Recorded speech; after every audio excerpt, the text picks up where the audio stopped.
Hello കൂട്ടുകാരെ, എല്ലാ കൂട്ടുകാർക്കും രമ്യാസ് വേൾഡ് എന്ന എൻ്റെ ചാനലിലേക്ക് സ്വാഗതം.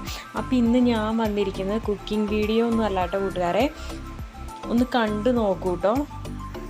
ഇതെല്ലാവർക്കും ഉപകാരപ്പെടുന്ന ഒരു വീഡിയോയാണ്. ഇതിപ്പോൾ കണ്ടോ, നല്ല ഭംഗിയുള്ള ചോറ്റുപാത്രം അല്ലേ. ഇനി ഇതൊന്ന് നമുക്ക് തുറന്നൊന്ന് നോക്കാം. നമ്മൾ കുട്ടികൾക്ക് ഫുഡ് കൊടുത്തു ഉടനെ ചോറ്റുപാത്രമാണ് ഇത് ഉച്ചയ്ക്ക് കഴിക്കാൻ. നോക്കൂ കൂട്ടുകാരെ, ഇതിൻ്റെ അവസ്ഥ നോക്ക്. പുഴുവാണ് ആ സൈഡിൽ, കണ്ടോ.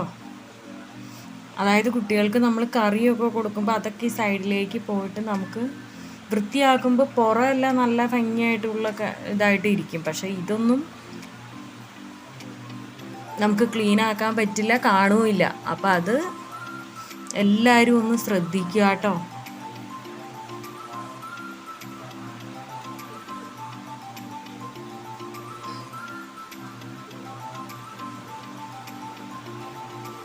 അപ്പോൾ എനിക്കൊന്നേ പറയാനുള്ളൂ കൂട്ടുകാരെ, ദൈവത്തെ ഓർത്ത് നിങ്ങൾ കുട്ടികൾക്ക് ചോറ് കൊടുത്തു വിടുമ്പോൾ കഴിവതും സ്റ്റീലിൻ്റെ പാത്രം ഉപയോഗിക്കാൻ ശ്രദ്ധിക്കുക.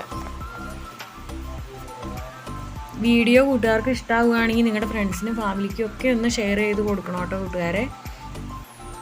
അപ്പോൾ ഇനി അടുത്ത വീഡിയോയിൽ കാണാം കേട്ടോ കൂട്ടുകാരെ. Okay, Tata, bye bye. Thanks for watching.